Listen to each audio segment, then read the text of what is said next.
ఇలా ఉండే కదా అవి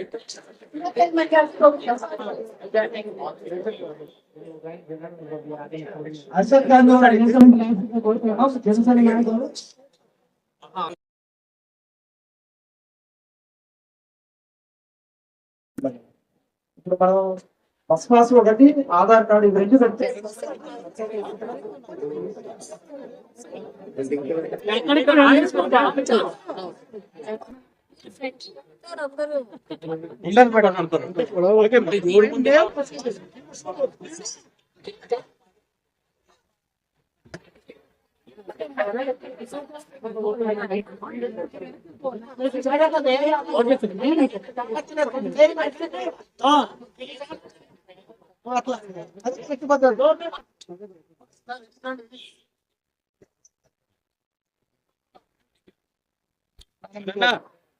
madam 1 second madam 1 second madam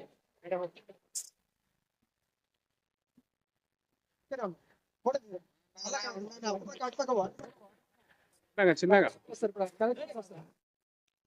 పెట్టద్దండి అందరూ కూడా కదా అందరూ చాలా అటుపక్క వెళ్ళండి అటుపక్క వెళ్ళండి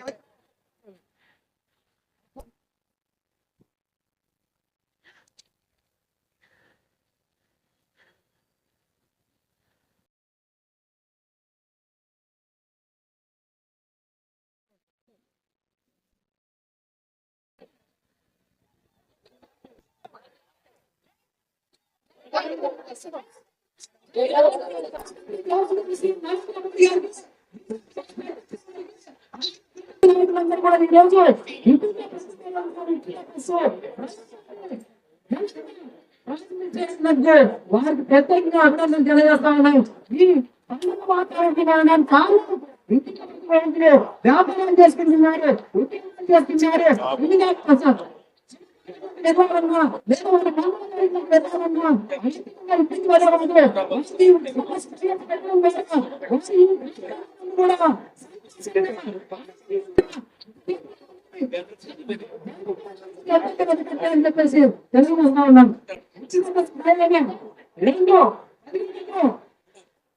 జూనియర్ కాలేజ్ వ్యవస్థలో అమరావతి కట్టించడం, 3 విద్యార్థులకు ఇంప్లిమెంట్ చేయడం, 4 సబ్సిడీ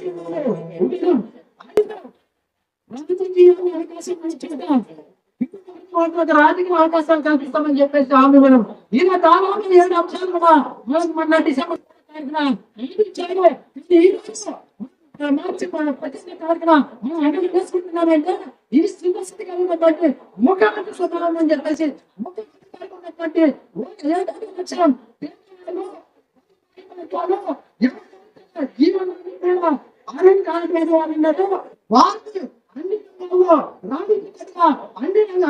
ఆదుకొని వాళ్ళకి చేతి చేయడానికి మన ముఖ్యమంత్రి గారు కోరుకున్నారు. కాబట్టి మన రాష్ట్ర ముఖ్యమంత్రి గారికి, రాష్ట్ర ఉప ముఖ్యమంత్రి గారికి, మన లోకేష్ గారికి, అదే మన ప్రధానమంత్రి నరేంద్ర మోడీ గారికి, అదే మన డెవలప్మెంట్ మినిస్టర్, మన జిల్లా ఏకైక మంత్రివర్యులు టీసీ భారతయ్య గారికి మనం జీవితాంతం రుణపడి ఉన్నామని చెప్పేసి కూడా ఈ సందర్భంలో తెలియజేస్తా ఉన్నారు.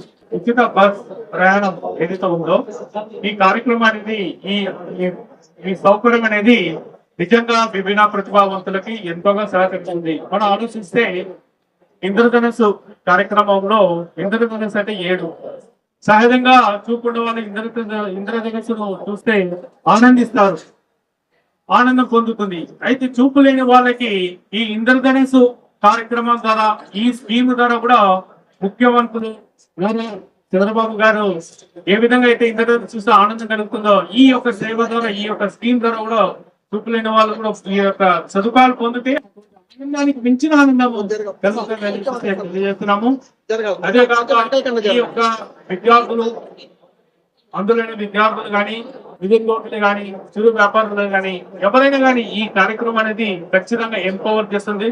డిసబిలిటీని డిఫరెంట్ ఎబిలిటీగా మారుస్తుంది, ఎంపవర్ చేస్తుంది. ఖచ్చితంగా ఈ యొక్క కార్యక్రమాన్ని, ఈ యొక్క సదుపాయం ఏదైతే ఉచిత బస్ ప్రయాణం ఈ సదుపాయం ఏదైతే ఉందో, ఈ సౌకర్యం ఏదైతే ఉందో ఖచ్చితంగా ముఖ్యమంత్రి గారికి మరియు ఉప ముఖ్యమంత్రి వారికి మరి లోకేష్ బాబు గారికి ఇచ్చిన ప్రతి వారికి కూడా వివిధ ప్రతిభావంతులు మరి ముఖ్యంగా జాతీయ అంధుల సమస్య ద్వారా ధన్యవాదాలు తెలియజేసుకుంటున్నాను. అన్ని రకాల వైకల్యం కలిగినటువంటి వాళ్ళు వేరు వేరుగా ఉన్నారు, అందరు కలిసి ఉండాలని చెప్పేసి. అలాగే బస్ పాసు, సో అనేక సంవత్సరాల నుంచి మనం ఉచిత బస్ సౌకర్యం ఉంటే బాగుంటుందని మనం కోరుకున్నాం. ఇప్పుడు అవకాశం కల్పించినందుకు చాలా ఆనందంగా ఉంది. సీఎం గారికి, డిప్యూటీ సీఎం గారికి, అలా కూటమి ప్రభుత్వానికి ప్రత్యేక ధన్యవాదాలు తెలియజేస్తా ఉన్నాను. మనం చూస్తున్నాం దివ్యాంగులు అంటే ఒకప్పుడు ఏ విధంగా మిమ్మల్ని మాట్లాడే వాళ్ళు సమాజంలో అనేది మనకందరికి తెలుసు. మనకి ఏదైతే తక్కువగా ఉంటుందో ఆ దానిపైన మాట్లాడే వాళ్ళు, కానీ అట్లా లేకుండా ప్రభుత్వం ఈరోజు మీకు గౌరవంగా దివ్యాంగులు లేదా విభిన్న ప్రతిభావంతులు పిలవండి అని చెప్పి మీకు ఏర్పాటు చేయడం అనేది చాలా మంచి నిర్ణయం. అదేవిధంగా మాలో లేనటువంటి ఒక శక్తి దివ్యాంగుల్లో ఉందని నేను బలంగా నమ్ముతున్నాను. మీకు భగవంతుడు శక్తిని ఇచ్చారు, దాన్ని మీరు తీసుకొని ఆ విభాగంలోనూ మీరు మీ వంతగా కృషి చేస్తే బాగుంటుందని చెప్పి నేను కోరుకుంటున్నాను. అదేవిధంగా ఈరోజు మా తెలుగుదేశం పార్టీ, అదేవిధంగా మా కూటమి పార్టీ మీకోసం విభిన్న ప్రతిభావంతుల కోసం అనేక సంక్షేమ పథకాలు ఏర్పాటు చేయడం జరిగింది. ఈరోజు గ్రంథాలయ చైర్మన్, రాష్ట్ర చైర్మన్ గా ఒక విభిన్న రాష్ట్రంలో ఏ పార్టీ కూడా చేయలేదు, అది మా కూటమి ప్రభుత్వం చేసిందని గొప్పగా మేము కొలువు చేసుకుంటున్నాము. ఆయన కోటేశ్వరరావు మా తెలుగుదేశం పార్టీ పుట్టినప్పటి నుంచి కూడా ఆయన పార్టీలోనే ఉన్నారు.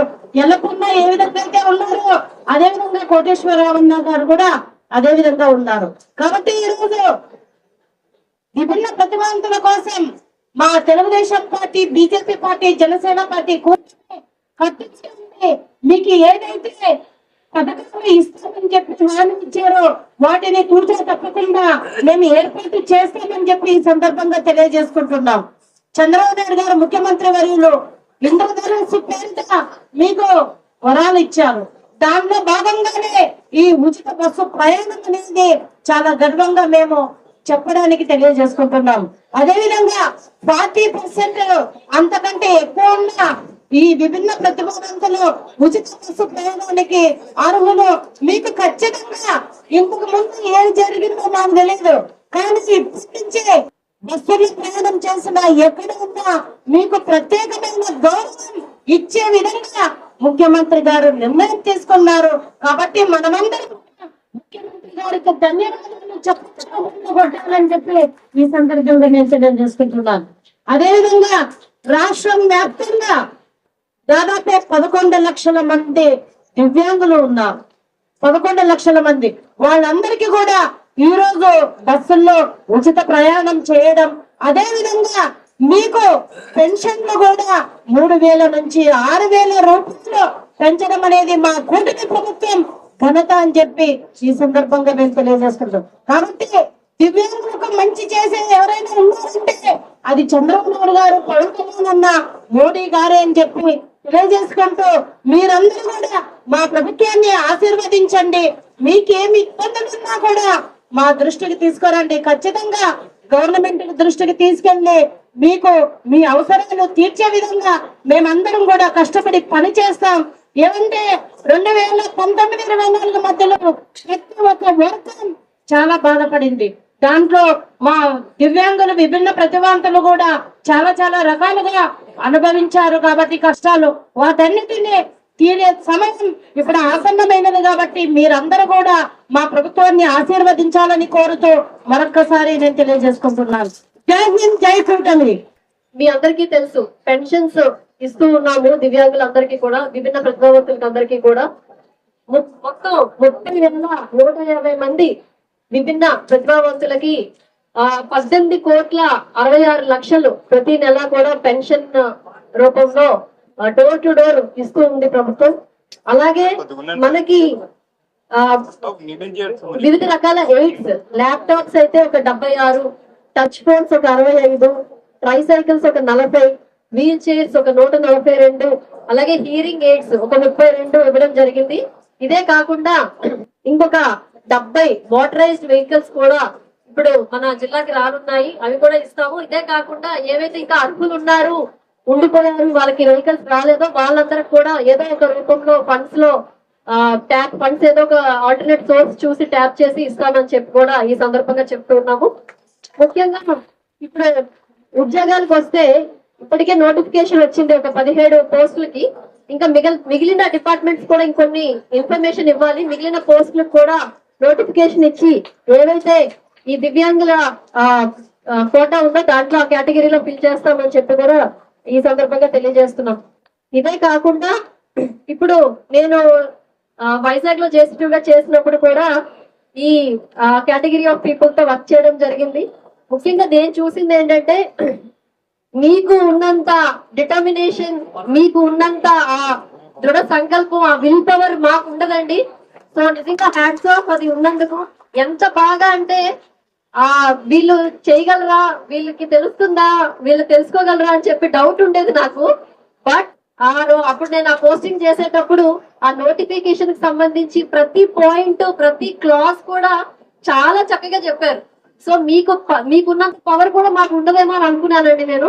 సో కాబట్టి దయచేసి మీరు, ఎందుకంటే చాలా దగ్గర చూస్తున్నాము, చాలా కోర్ట్స్ లో, స్పోర్ట్స్ లో, అన్ని రంగాల్లో కూడా విభిన్న ప్రతిభావంతులు ముందంజలో ఉన్నారు.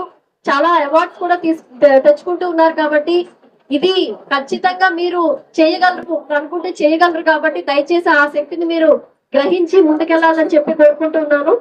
ఇదే కాకుండా ఇప్పుడు దివ్యాంగ శక్తి పథకంకి సంబంధించి కొన్ని పాయింట్స్ చెప్తారండి. అంటే మీరు బస్ పాస్ ఎలా అప్లై చేసుకోవాలి, మీకు దీనివల్ల వచ్చిన లాభాలు ఏంటని చెప్తాను. ఇప్పుడు పల్లె వెలుగు, అల్ట్రా పల్లె వెలుగు మరియు ఎక్స్ప్రెస్ బస్సులు ఏవైతే ఉన్నాయో వాటిలో ఉచిత ప్రయాణం 40% మరియు అంతకంటే ఎక్కువ వైకల్యం ఉన్న దివ్యాంగులకు ఈ బస్సులో ఉచితంగా టికెట్ జారీ చేయబడుతుంది. ఆ సదుపాయాన్ని వినియోగించుకోవడానికి ప్రయాణికులు తమ బస్ పాస్, ఐడి కార్డు తప్పనిసరిగా చూపించాలి. అర్హులైన సహాయకులు అంటే మీతో ఎస్కార్ట్ వచ్చే వాళ్ళు ఎవరైతే ఉన్నారో వాళ్ళ ఐడి కార్డులో పేర్కొన్న విధంగా 50% అంటే 50% రాయితీతో టికెట్లు జారీ చేయబడతాయి. ఇక ఇంటర్ స్టేట్ మరియు అల్ట్రా డీలక్స్ బస్సుల రాయితీ సదుపాయానికి వస్తే ఈ బస్సులో ప్రయాణించే అర్హులు ఎవరైతే ఉన్నారో దివ్యాంగులకు 50% రాయితీ టికెట్లు జారీ చేయబడతాయి. 100% అంధత్వం, 100% వినికిడి లోపం, 40% చలన వైకల్యం మరియు 40% లేదా ఐక్యూ 69 కన్నా తక్కువ ఎవరికైతే ఉన్న మానసిక వైకల్యం ఉన్నవారు ఉన్నారో వాళ్ళకి బస్సులో రాయితీకి అర్హులు. అలాగే ఈ సదుపాయం పొందడానికి బస్ పాస్, ఐడి కార్డ్ తో పాటు సదరం సర్టిఫికేట్ ఖచ్చితంగా మీరు చూపించాలండి. అర్హులైన సహాయకులు ఎవరైతే ఎస్కార్ట్ ఉన్నారో వీళ్ళకి కూడా ఈ బస్సుల్లో 50% రాయితీ వర్తిస్తుంది. ఇక సహాయకుల నిబంధనలు, మీతో ఎవరైతే ఎస్కార్ట్ వస్తారో వాళ్ళకి సంబంధించి ఇన్ఫర్మేషన్ ఏంటంటే 100% దృష్టి లోపం, విజువల్ ఇంపైర్మెంట్ ఉన్న వారికి ఎస్కార్ట్ అనుమతి ఉంటుంది. ఐక్యూ 69 కన్నా తక్కువ ఉన్న వాళ్ళకి అంటే 40% ఉన్న మానసిక వైకల్యం, intellectual disability and mental behaviour ఉన్న వారికి కూడా ఎస్కార్ట్ అనుమతి ఉంది.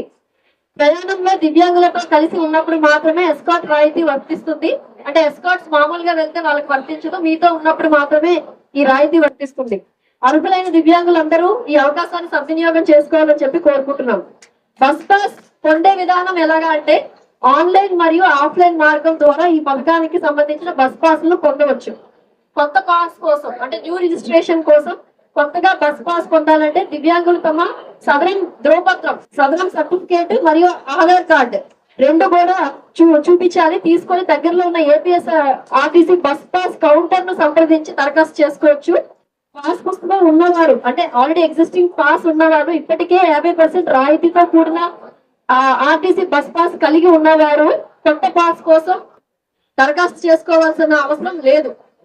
మార్చి 18 నుండి వారు ఆ పాత పాస్ ద్వారానే 0 చార్జెస్ అంటే ఉచిత ప్రయాణం సదుపాయాన్ని పొందవచ్చు.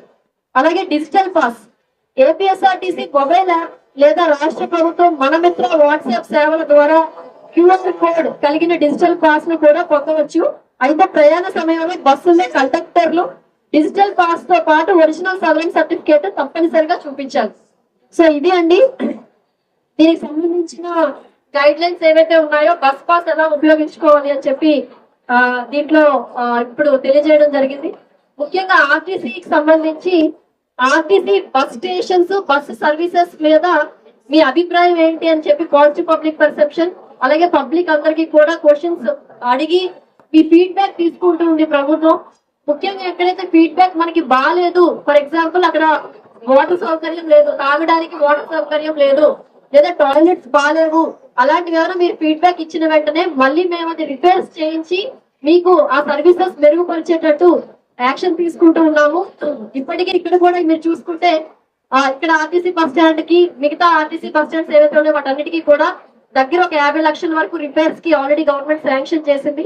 ఇవే కాకుండా కొత్త టాయిలెట్స్ కొత్త ప్లాట్ఫామ్స్ కట్టడానికి కూడా మనకి 1.2 కోట్లు శాంక్షన్ చేయడం జరిగింది.